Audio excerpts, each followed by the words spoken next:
Black Ops 7 Zombies Loadouts Explained.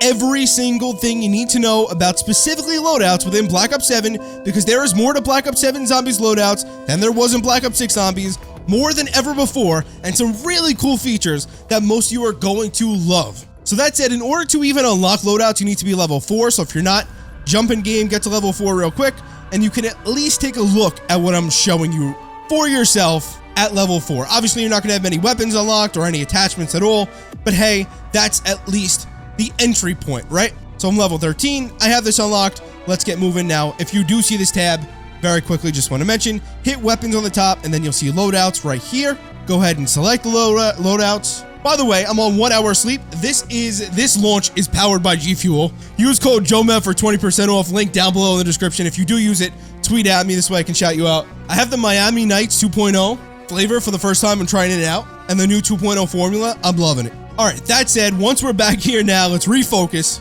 You see, now that we're in the Black Ops 7 edit loadout menu, pretty much everything from Black Ops 6 looks the same.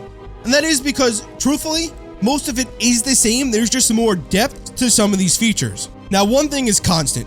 Field upgrades, right? You select your field upgrade, you pick whatever one you want, you're good to go. I'll put on Healing Aura for the sake of changing it. Tacticals, lethals, pretty much the same exact thing. You pick whatever you want from this list. I want Semtexes, so I'm going to select those. Tacticals, I do, although it is exactly the same, I'm going to make a recommendation to you. Use Sight Grenades. They are awesome. They like turn zombies, like I can't even explain it, but try them out. Really good. Moving into the next thing here, we do have melee, or your knife, right? Your melee slot, which in this case is the knife, we'll say. That's the default weapon. Just like with weapons, you can select the melee weapon to apply any attachments to it, which in the case of, I believe, every single melee weapon is just a camo. And some of these camos really do look so good. But either way, just wanted to mention that. That's pretty much exactly the same, but it's an important note, because in Black Ops 7 Zombies, if you actually get melee headshot kills, not only do melee headshots get you more damage than ever before, or not only do they get you more points than ever before in Zombies, but they also get you more damage. So if you melee a zombie in the body compared to the head, that body melee kill or melee shot will deal less damage than the headshot melee damage. Additionally, if you like ADS with your knife, you'll see the character go like this, like a pull his arm back, and then you melee right after that, it's going to deal kind of like a slightly slower but charged melee attack that deals even more damage. I know that's not the point of this video, but just wanted to give you guys some tips, because at the end of the day, it is a loadout video. Which, by the way, make sure if you're enjoying, make sure to subscribe for more Elite COD Zombies videos. We're trying to make this as elite as we can. All right, so that's those sections out of the way. Now jumping into the next section, which you may notice some change. It's the Gobblegum section, and some of you may have even reviewed this and been like, where's their change? Let me give you a prime example. And although the developers are awesome and they've done a great job with Black Ops 7, this design choice is genuinely questionable. I'm going to go ahead and select a Gobblegum right here, hit Legendary, and wait, where's Crate Power? You have to scroll down to see it. That's very easy to miss. So if you're looking for a Gobblegum that you can't find, in some instances, you may literally need to scroll down, like here, nowhere but there as well. You may need to scroll down to find it. Now, it also is worth mentioning that in Black Ops 7 Zombies, they did add a couple of brand new Gobblegums. Some of them really powerful, but that, again, to the point of this video, is irrelevant. Now, something they didn't change in this game, and it may confuse some of you, is say you want to apply temporal gift to your 5th slot right here. You can do that, but you need to change it out first. So let me go select this 5th slot.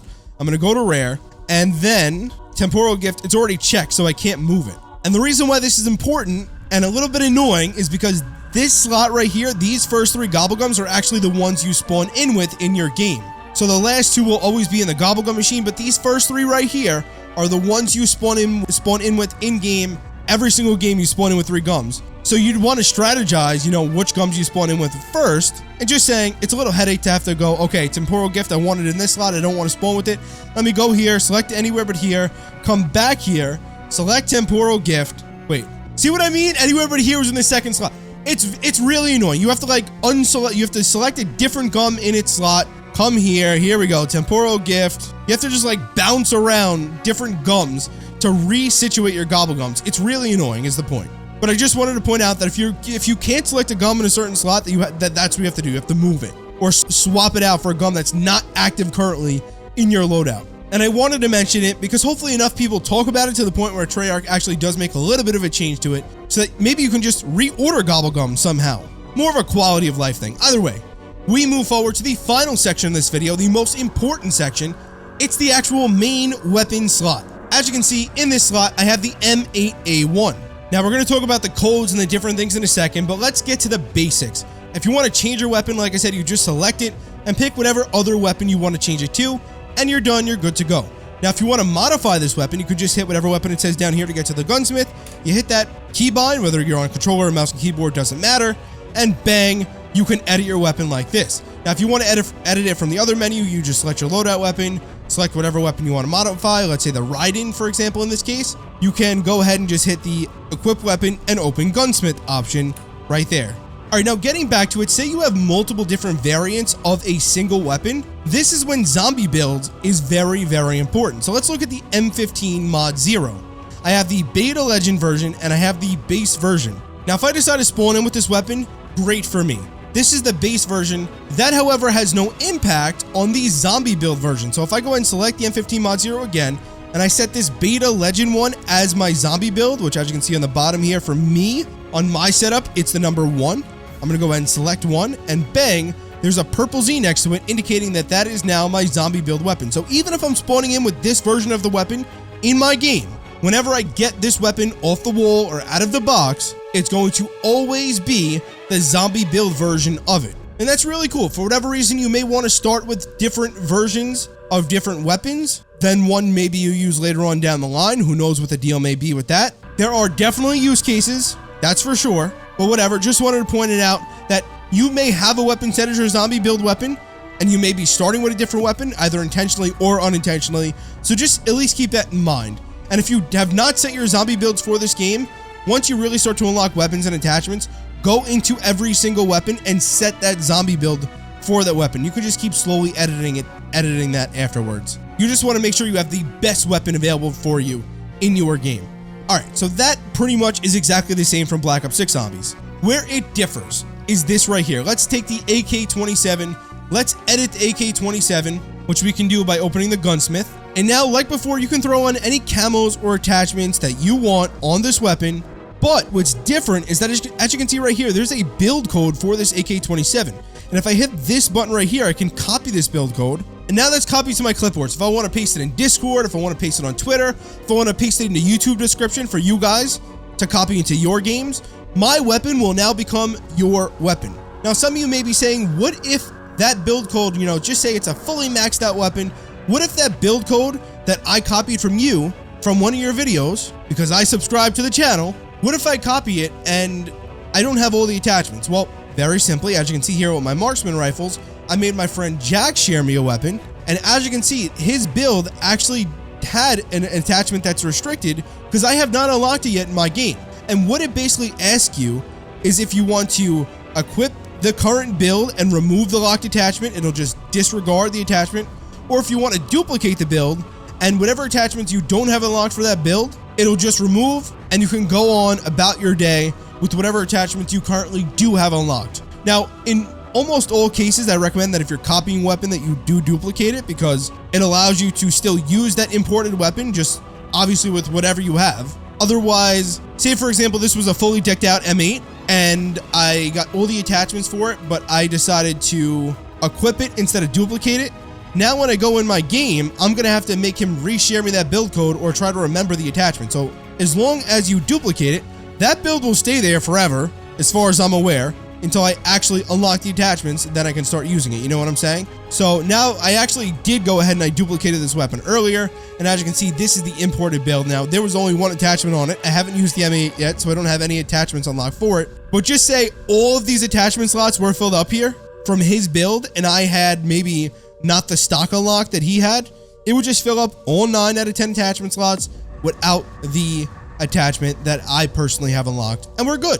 Keep in mind, I also do think that you're limited to, I just used the number 10 as an example before, but I believe you're also still limited to 7 attachments. But either way, that just explains to you how to import a weapon build, right? Or what happens when you import a weapon build that you have not already unlocked all the attachments for. That kind of covers your grounds there. But what if you want to actually import a weapon build yourself or share one. So in order to actually do the importing, since we just talked about that, you can either, maybe you're messing around in your menu and you just want to import a weapon real quick. You can pick literally any weapon and just hit this button right here. That's the weapon build code, and type in the weapon build code and boom, it'll import. You can see I'm importing my own weapon right now. It'll ask you, do you want to save the shared build? The save build will be added to your list of AK-27 weapon builds. If I hit yes, it'll go into this list. You know what? Let's go ahead and save it, and there you go. That's what happens if you successfully import a build. The camo doesn't carry over, but all the attachments do. Now, if you want to share a build, like I said, I'm going to be sharing tons of builds with you guys for my videos. All you have to go ahead and do is hit the options button while you're hovering over the weapon in your loadouts, and then hit share weapon build. Now, it's going to ask you, do you want to share it with any of your friends? Now, obviously, for the case of me sharing it with you guys, this is not going to be a realistic situation, but say I want to send a build to Jack. I'll go ahead and check this, hit share weapon build, and he'll actually get a notification up here in the top right-hand corner saying, Joe Met shared a build with you. If you click it, it's going to pop up with that same screen we had earlier where we imported the weapon build, basically showing you the attachments and all that, and you just hit save weapon build and you're good to go. Now, like I said, say you're not friends with a person, all they would then have to do is then they go to whatever the weapon build is, they go to the gunsmith, and they have the build code right there for them to share to you. Alternatively, you can hit options in here again, and instead of hitting share weapon build like that, you can just copy the build code right there. And now that, my friends, has been the loadout system in Black Ops 7 Zombies fully explained. Last thing I want to mention is keep in mind that if you play multiplayer, this weapon build system and sharing weapon builds works exactly the same. So maybe you're playing zombies and your friend is playing multiplayer, or he's mostly a multiplayer player, or vice versa, whatever the case may be, and you want to share a class with I thought my recording stopped, but you want to share a class with each other, you guys can share that class with each other and maybe try it out in a different game mode. No problems with that at all. So that has covered all our grounds: lethals, tacticals, field upgrades, changing your field upgrade, editing your Gobblegum pack, changing your Gobblegum pack, changing your melee weapon, applying camos to that. And also, I think the last thing we should actually end with completely is that if you want to apply any camos to your weapon, I already showed this, but you just, from the gunsmith screen, you go to customize, then select camos, and you can apply whatever camos you have unlocked for the weapon right there. Any skins, etc. All that stuff can be done in the customize section. And as a reminder, it appears that none of this stuff actually does come over when you share a weapon build. It's purely this first section right here with the attachments. All right, if the video did help you out, make sure you drop it a thumbs up, make sure you're subscribed. Otherwise, Frankie Beans is gonna get it. Lots of amazing stuff coming from the Meatball Army. I'm getting to David Goggins' level of locked in. I don't care. We'll get this done, my friends. You want to be a part of it, you be a part of it. Join the Discord down below. Take care of your meatballs. Peace.